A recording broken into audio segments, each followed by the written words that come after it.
We're going to start the second half of the year, coming back from a meaningful, relaxing vacation, thinking about where do we go from here? What's on deck? Where do I go? What should I be doing as an 8th grade boy? And I want to start the year with a story. The story goes like this. There was a husband and a wife who grew up together a very long time. And the husband was known to be extremely frugal with his money. In other words, he was a cheapskate. And over time, he developed a disease, and he knew that his end was coming. And his last wish to his wife was he wanted to be buried with his money, his cash that he had earned over the years. And he tells his wife, it's very important to me that I can take my money, my hard-earned dollars to the next world, and I'd like you to bury me with my cash so that I can take it with me.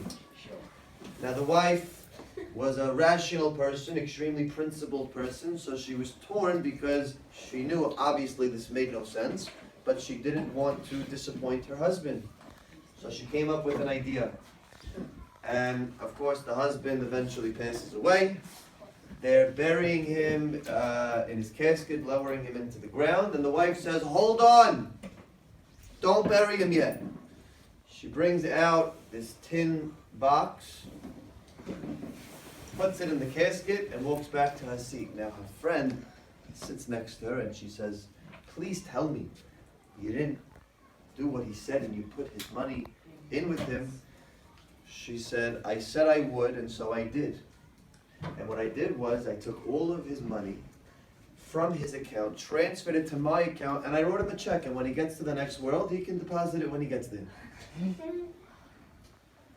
Every single semester that you've been in this building, there's been a reason for you to try. There's been a reason for you to push forward and to really have a cause as to why it is you should strive to be excellent in school. In 6th grade, you were laying the foundation for your middle school career. You needed to build yourself up with a skill set that would allow you to function and succeed in the future years to come. In 7th grade, you had the ERBs. You had hard tests and new types of classes, Mishnah, Gemara. There was something new and exciting that you needed to try, and you were so excited to do it.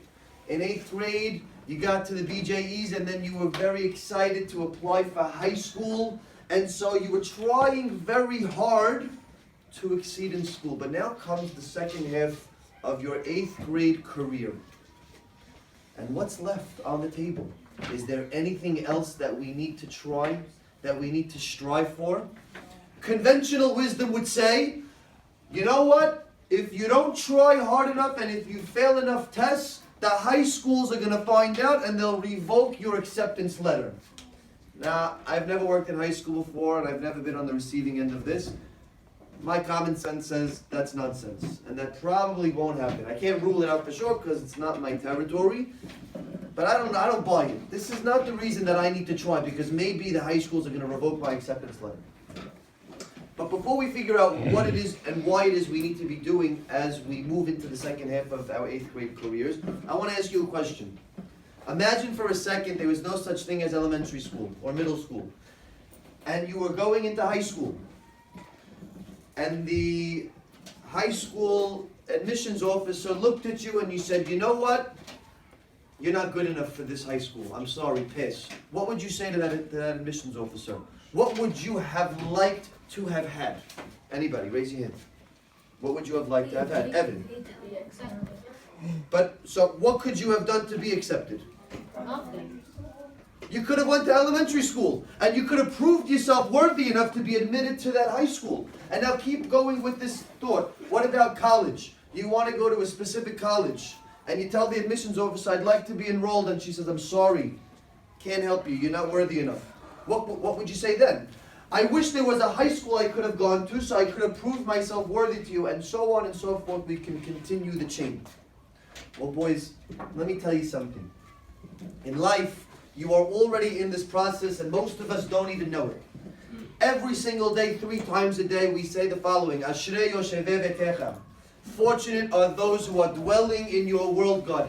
Did anybody here in this room, including myself, ask to be in this room right now? Ask to be in this world right now? Not a single one of us did. We were all just placed here. And of course, my intellect is limited, and so maybe I'm off. But my thoughts on the matter are as follows. There's something else bigger and better out there for us after this world.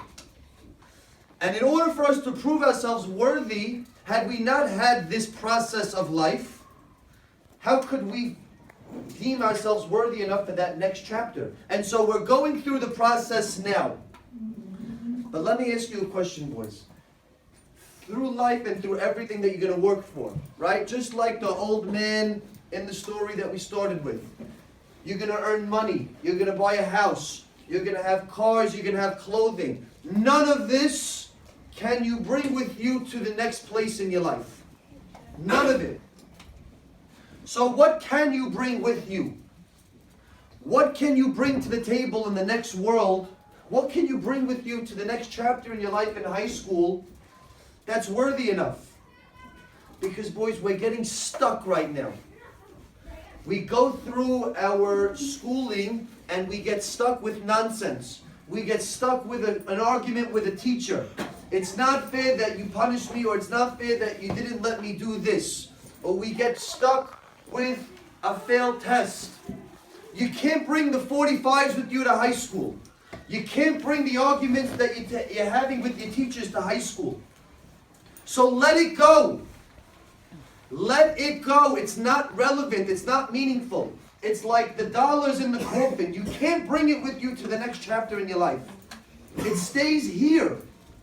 But what can you bring with you?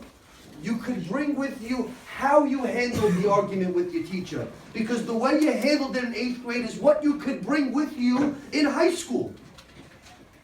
How you studied for the test and how you earned a specific grade, that's what you could bring with you to high school. Not the grade itself, the process in which you went about business. So I'm going to put something on the table towards the second half of this year for the 8th grade boys. You can continue to be stuck. You can continue to think that you could bring with you the dollars and the cars and the clothing that you earn in this life for the next life. And you can continue to fight with your teacher about something that you can't take with you. You can't take the 85. So you got an 80, and I'm going to complain with the teacher and argue about 5 points. Let it go. You can't bring it with you. So instead of trying to bring something that you just can't take with you, focus on what you can. And that's the process. How it is you interact with that teacher. So here's what I'm going to propose. When we have an opportunity to consider what it is that we can take with us and what it is that we cannot, if we cannot, let it go. It's not worth it. It's not worth it to fight with the teacher. It's not worth it to cry about the 42. Because we cannot take these things with us to the next chapter in our lives. But how it is that we rebounded from the 42. We failed and we hit the pavement again and we figured out how to make it a little bit better. How it is that we go through the process of interacting with a teacher that we're having a difficult time with. These are the things that we take with us to the next chapter in our lives. You have a very limited amount of time left. You have an opportunity now that you'll never get for the rest of your life. An opportunity to work on what you can bring with you for the next chapter. You can squander it and you can continue to fight with your teacher. You can continue to complain and to cry about 5 points that you can't bring with you to high school. Or you can think about the process. You can think about, what do I want to look like in high school and how am I going to get there? And you have a few months now.